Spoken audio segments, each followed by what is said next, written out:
नमस्कार दोस्तों, आप सभी का स्वागत है हमारे यूट्यूब चैनल में। दोस्त, हम लोगों ने जेपीएससी का सारे पेपर का हम लोगों ने डिस्कशन किया है सब्जेक्ट का, और उसमें से हम लोग का लास्ट जो सब्जेक्ट का बच गया है, यानी लास्ट पेपर जो बच गया है हमारा, वो सिक्स पेपर है। सिक्स पेपर जो आपको पढ़ना है, साइंस एंड टेक पढ़ना है। साइंस एंड टेक में आपका क्या क्या टॉपिक है उसको बारे में हम लोग फटाफट देखते हैं एक बार। इसमें से पहली बात है कि आपका 20 तो ऑब्जेक्टिव क्वेश्चन रहेंगे जो 2-2 मार्क्स के रहेंगे, 40 मार्क्स के।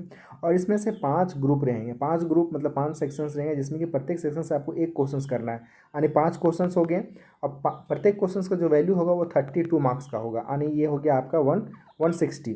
तो 160 एंड 40 आपका 200 मार्क्स का ये टोटल रहेगा। 3 घंटे का पेपर रहेगा दोस्त। ये हम लोग फटाफट एक बार देखते हैं इसमें क्या क्या चीज़ें पढ़ना है आप लोगों को। इसमें पढ़ना है फिजिकल साइंस। फिजिकल साइंस में आपका 4 ऑब्जेक्टिव पहले सेक्शन से रहेगा, जिसमें कि 8 मार्क्स का, और आपका एक क्वेश्चन कंपलसरी रहेगा जो 32 मार्क्स का होगा।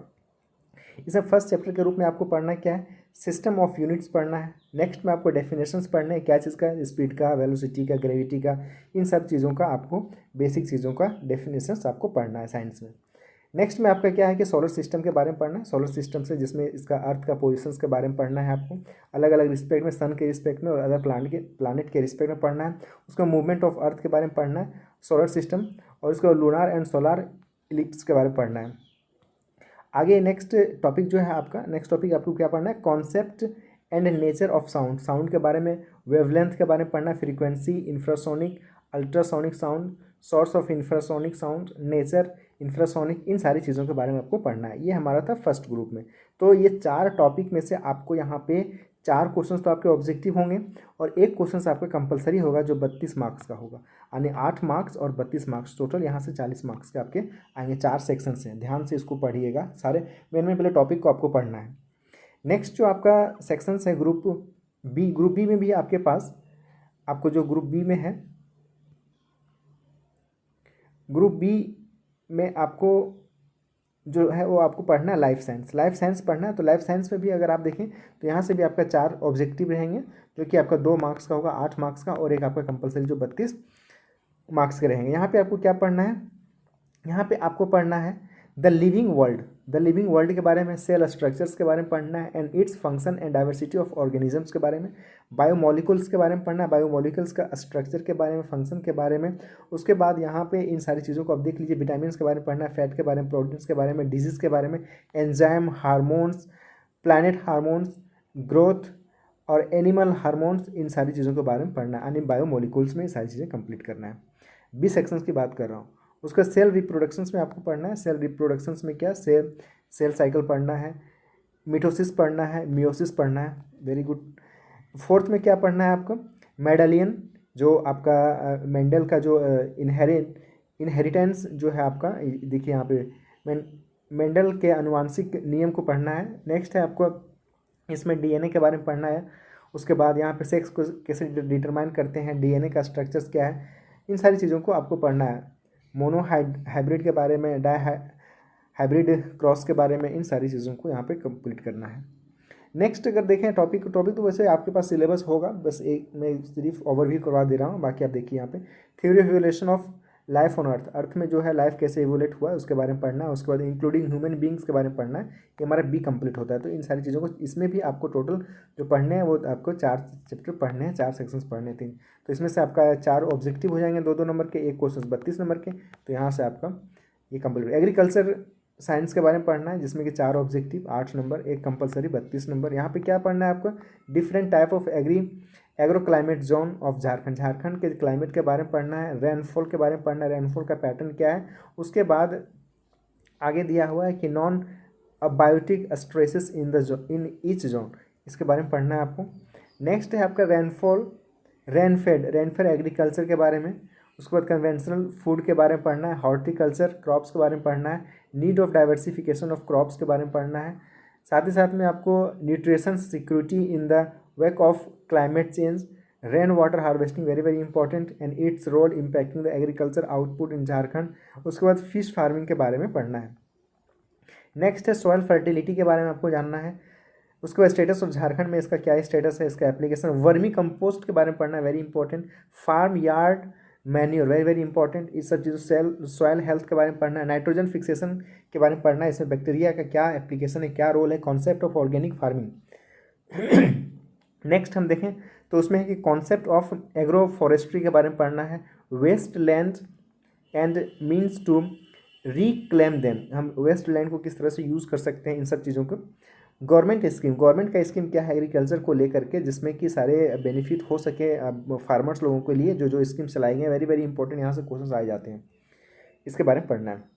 नेक्स्ट अगर डी सेक्शंस की बात करें तो इन्वायरमेंट साइंस के बारे में पढ़ना है। इन्वायरमेंट साइंस के बारे में आपको 4 ऑब्जेक्टिव रहेंगे, एक आपका 32 नंबर का क्वेश्चन रहेगा। यह जो पेपर है ना दोस्त, इसमें आप नंबर अच्छा स्कोर कर सकते हैं, बहुत ज़्यादा टफ नहीं है, ठीक है।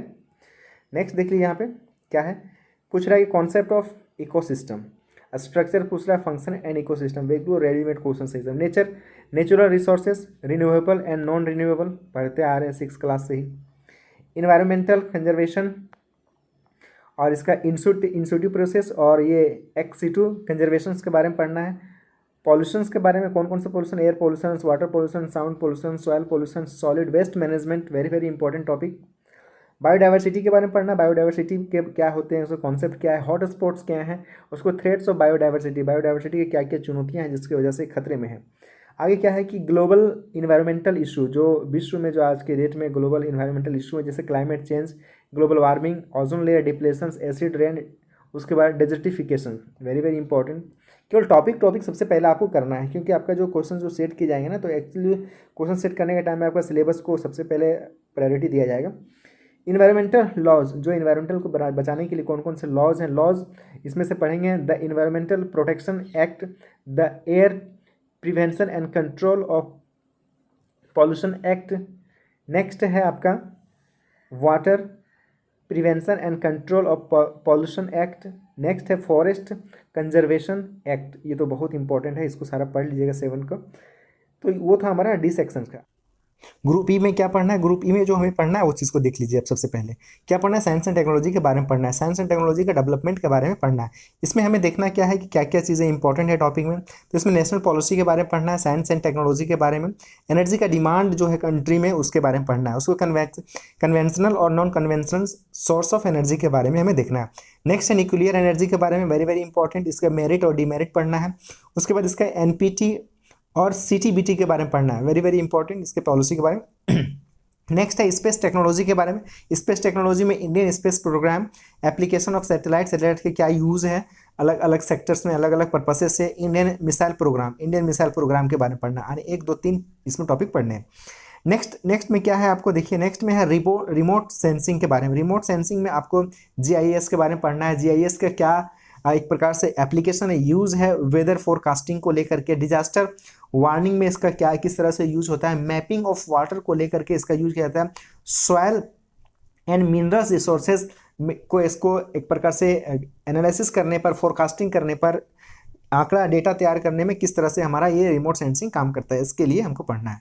नेक्स्ट है आपका यूज़ ऑफ बायोटेक्नोलॉजी, बायोटेक्नोलॉजी के बारे में पढ़ना है, किसमें, एग्रीकल्चर में, एनिमल ब्रीडिंग में, उसके फार्मास्यूटिकल्स के बारे में, फूड टेक्नोलॉजी के बारे में पढ़ना है, environmental conservation, possible adverse effect on biotechnological intervention, इसके बारे में हमें पढ़ना है।